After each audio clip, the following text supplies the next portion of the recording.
क्या Benjamin Netanyahu Israel के आखिरी वजीर आजम हैं? क्या वो दजाल के लिए रास्ता साफ कर रहे हैं? और ये जो कमांड है अहले यहूद और अहले इजराइल की, क्या वो इसको दजाल के हाथ में देंगे? डोनाल्ड ट्रंप के ट्वीट के बाद से जियो पॉलिटिकल और रिलीजियस डेवलपमेंट ने दुनिया को हैरान कर दिया है। लोग कहते हैं कि ये जो पीस पैक्ट है और ये मसीहा के अराइवल का हिस्सा है या कुछ और। असल सच क्या है, आइए समझते हैं। सबसे पहले बात करते हैं करंट सिनेरियो की। डोनाल्ड ट्रंप ने हमास को एक डेडलाइन दी थी कि वो सरेंडर करें, वरना इजराइल के ऑपरेशंस रुकेंगे नहीं। लेकिन कुछ दिन के बाद डोनाल्ड ट्रंप ने इजराइल को ही कह दिया कि बॉम्बिंग बंद करो, गजा पहले ही तबाह हो चुका है। यानी एक ही शख्स के इतने कॉन्ट्राडिक्टरी बातें। क्या ये सब एक प्लान जियोपॉलिटिकल ड्रामा है? दूसरी तरफ हमास ने मना कर दिया कि वो गजा की एडमिनिस्ट्रेशन किसी इंटरनेशनल बोर्ड के हवाले नहीं करेंगे जिसको स्पेशली टोनी ब्लेयर सुपरवाइज करे। हमास कह रहा है कि हमें अपनी अथॉरिटी पैलेस्तीनियन अथॉरिटी को देनी चाहिए, किसी वेस्टर्न सेटअप को नहीं। यानी वो चाहते हैं कि पैलेस्तीन अपना फैसला खुद करे, किसी और के जरिए नहीं। दूसरी तरफ मुस्लिम ममालिक बहुत ज़्यादा रिलेक्टेंट हैं। मुस्लिम ममालिक, अरब ममालिक और स्पेशली पाकिस्तान, वो ये सोच रहे हैं कि अगर उनको अपनी फ़ौजें उतारनी पड़ती हैं तो उनको इसका क्या खमियाजा भुगतना पड़ेगा। वो इस चीज़ को देख रहे हैं और बड़ी केयरफुली कैलकुलेट कर रहे हैं। दूसरी तरफ एक प्रॉब्लम ये भी है, मुस्लिम ममालिक कोई एक्शन नहीं लेते तो उन पे प्रेशर बढ़ता जा रहा है कि वो अब्राहम अकॉर्ड में शामिल हो जाएंगे। पीस डील असल में लूज विन डील है जिसमें हर चीज इजराइल के मुताबिक लिखी जा रही है। मुस्लिम नेशंस को कहा जा रहा है कि वो गजा को रीबिल्ड करें, हमास को डिसआर्म करें और हॉस्टेजेस को रिलीज करें। यानी इजराइल जीता हुआ विक्टिम बना हुआ है। सारे जियोपॉलिटिकल सिनेरियो को देखने के बाद हमें एक बात देखने को मिलती है कि नेतन्याहू बहुत ज़्यादा जल्दी में है।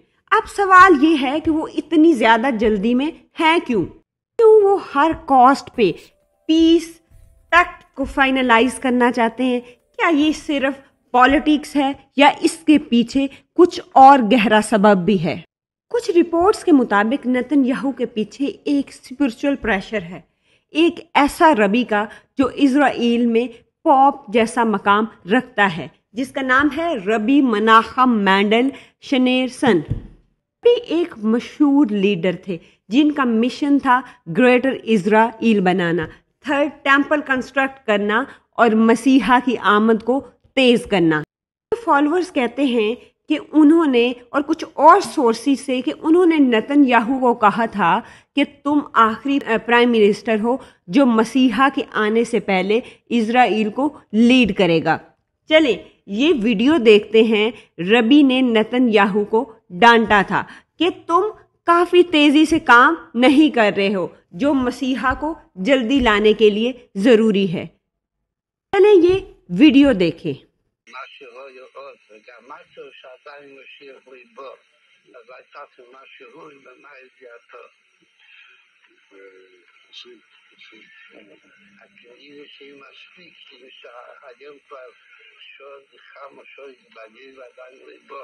वीडियो में आपने देखा कि रबी ने नेतन्याहू को डांटा। उन्होंने उसको डांटा कि तुम काफी तेजी से काम नहीं कर रहे हो, मसीहा को जल्दी लाना बहुत जरूरी है।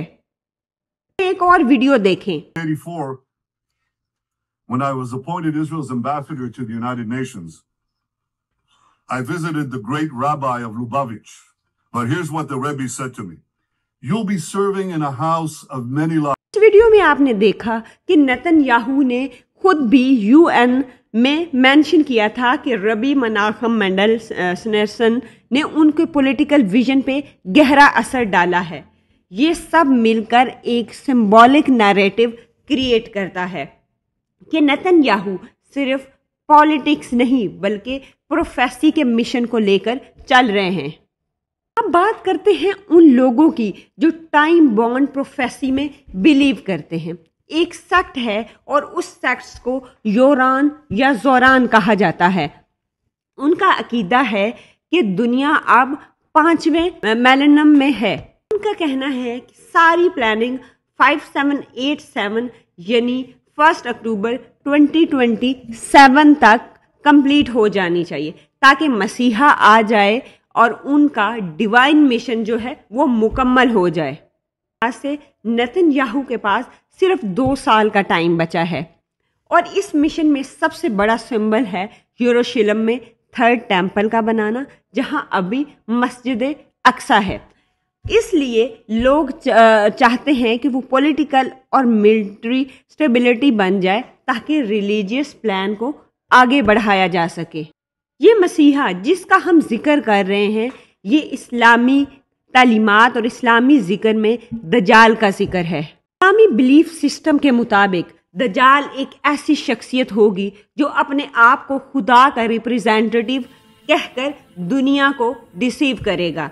वो पीस और यूनिटी के नाम पर ग्लोबल सिस्टम एस्टैब्लिश करेगा। लोग समझेंगे कि ये मसीहा है, लेकिन हकीकत में वो मसीहा नहीं, एक फितना होगा। अगर हम करंट इवेंट्स को देखें, peace deals, new world order और डिवाइन लीडरशिप के स्लोगन इसी फ्रेमवर्क में फिट बैठते हैं। याहू और उनके जो मेंटर रबी के प्लान्स हैं, यही वो ग्राउंड वर्क हैं जहां से ये सिस्टम स्टार्ट होगा। क्या ये सब दजाल की आमद के लिए रास्ता साफ कर रहे हैं? ये सवाल दुनिया भर में उठाया जा रहा है। सब फैक्ट्स और थ्योरी दोनों का मिक्स है। ये सब कुछ डॉक्यूमेंटेड नहीं है, लेकिन इसके इंडिकेटर्स बहुत स्ट्रॉन्ग हैं। रबी और नेतन्याहू के लिंक भी वेरीफाइड हैं, जिसको उन्होंने यूएन की असेंबली के अंदर भी जिक्र किया। ग्रेटर इजराइल और 3rd टेम्पल का प्लान ओपनली डिस्कस होता है और 2027 का टाइम भी रिलीजियस सर्कल में मशहूर है।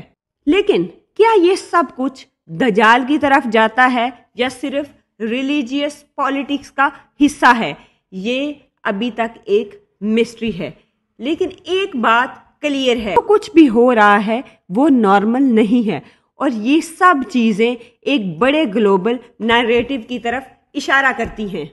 तो दोस्तों, मेरा सवाल आपसे है, क्या आपको लगता है कि नेतन्याहू वाकया ही इजराइल के आखिरी प्राइम मिनिस्टर हैं? क्या ये सब प्रोफेसी का हिस्सा है या एक बड़ी पॉलिटिकल गेम? अपनी राय कमेंट सेक्शन में ज़रूर बताइएगा और अगर आपको ये वीडियो पसंद आई है तो इसको लाइक करें, चैनल को सब्सक्राइब करें और अपने दोस्तों के साथ शेयर करें।